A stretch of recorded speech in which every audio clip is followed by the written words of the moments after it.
anos depois... mas porque antes disso, eu ia escrever... O Jô era mais gordo do que agora, quando ele morreu. Ele pesava uns 150 quilos. E ele tinha na casa dele uma banheira daquelas antigas, sabe, aquelas que tem pata de... Sabe? Ele botava umas almofadas atrás e entrava na banheira. Eu sentava do lado dele e a gente fazia sinopse. O que é a sinopse? É a história do que vai acontecer. Então, seria, por exemplo, a gente começava, número 1, Zelone entra dizendo que vai isso, assim, assim, assim, assim, assim, assim, assim. 2, entendeu? A gente fazia para terminar em números pares, que é para a gente dividir igual. Quando a gente acabava de montar a sinopse, o Jô deitado e eu tomando nota. Olha a loucura desse cara. Eu disse, Jô, eu vou ficar com 1, 5, 4 e 3. Você fica com os outros. Para não dar ciumeira,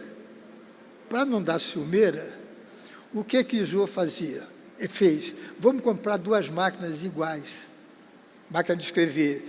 Uma IBM, você também não era nascido, fica quieto, que tinha umas bolinhas. Você se lembra disso? Eu não, lembro, né? de máquina de escrever. Compramos iguais. O que eu falei? Vamos por hipótese. Eu tinha que escrever a primeira parte, que tinha que terminar na última linha, para o Jô começar na primeira linha, a segunda parte. Só que o Jô não tinha condições de ficar sentado muito tempo. E a coisa mais difícil é você falar o que você não conhece, o que você não... Porque nasce, né? É um desenvolvimento mental. Os personagens vão falar pela gente. Ele gravava. Ele dizia, Zelone, Bruno, quando é que você vai ser o quê? Golias. Nós vamos dizer o quê?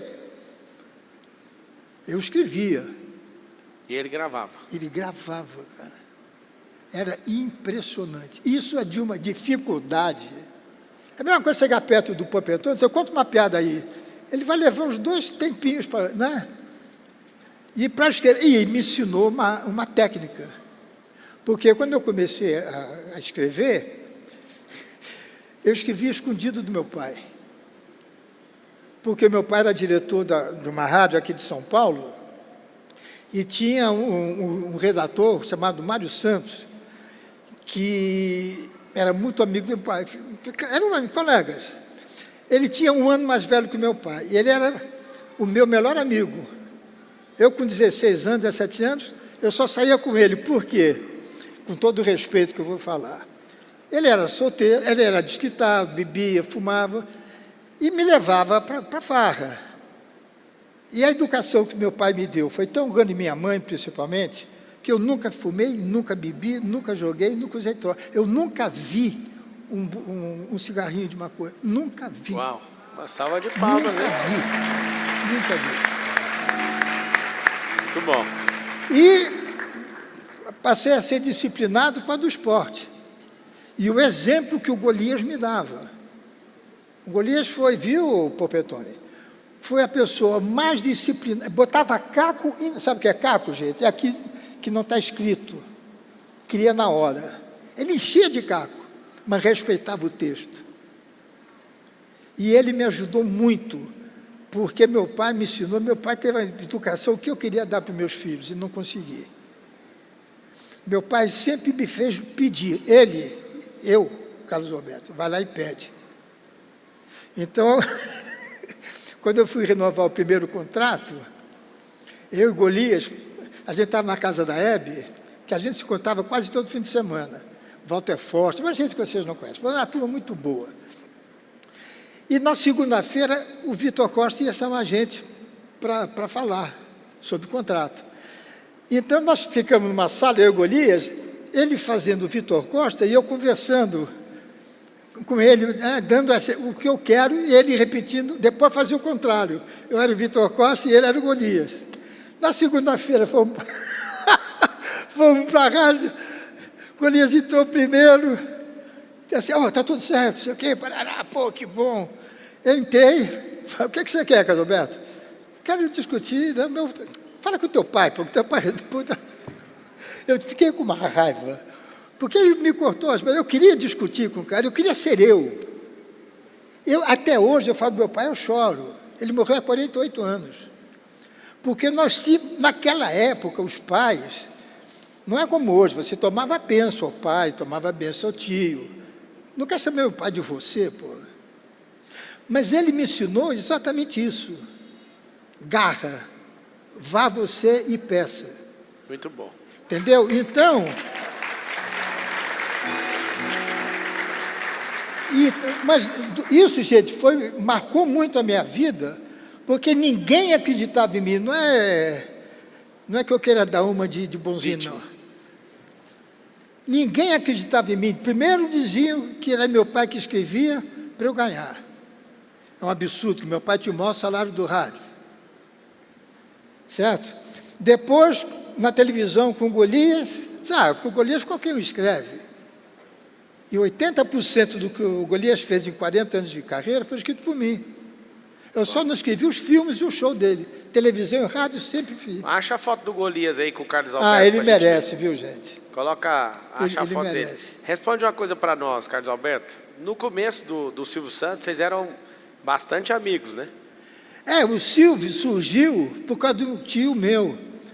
O meu tio era estudante de medicina lá no Rio e precisava de uma graninha.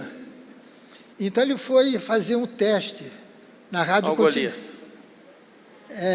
Bastante palmas para ele, gente.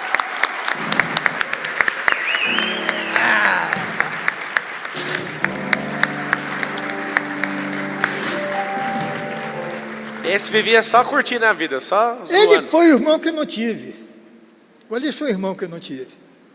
Muito bom. E o Silvio, a aparição dele. O Silvio, ele foi fazer um teste na Rádio Continental. Tinham 3 pessoas para fazer o teste. O Silvio, Chico Anísio e o Silvio Santos.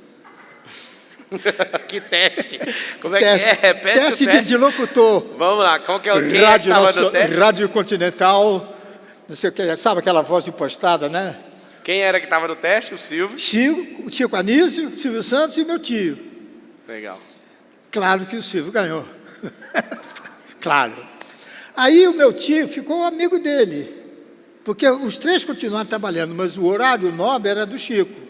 Você está no rádio também?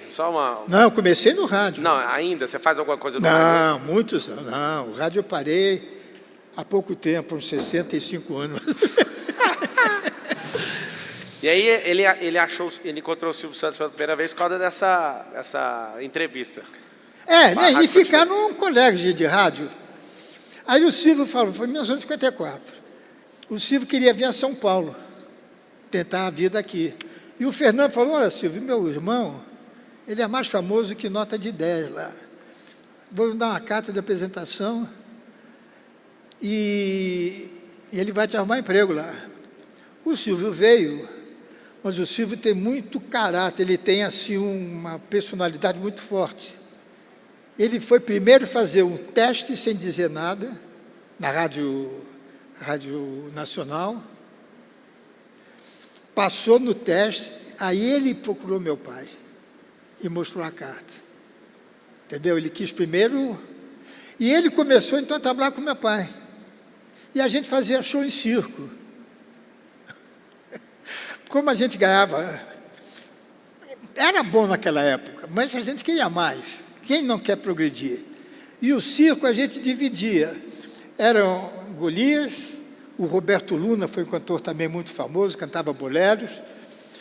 Eu, Canarinho e uma moça bonitinha, a Tânia, que fazia... E a gente ia fazer show em circo. E o danado do Silvio, ele começou a dizer, pô, esse negócio é bom. Porque, por exemplo, eu ganhava 3.000 cruzeiros. Golias ganhava 4.000 cruzeiros. A gente tirava numa semana esse dinheiro, porque a gente fazia 2 circos no sábado e 2 no domingo.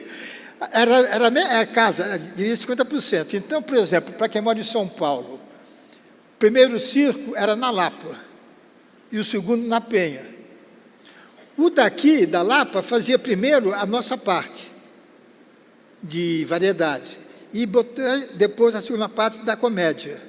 Enquanto lá, na Penha, eles estavam fazendo a comédia, para depois a gente fazer. Então, eu conheço São Paulo, eu conhecia, como gente grande, porque a gente saía da Lapa, e tinha coisas gozadas, que às vezes atrasava, e várias vezes aparecia o palhaço, eu estava chorando na rua, pô, eles não vêm, eles apareceram, não sei o que, queriam botar fogo no circo, queriam bater, era sensacional. E a gente, quando o circo lotava, isso é que é gostoso da vida.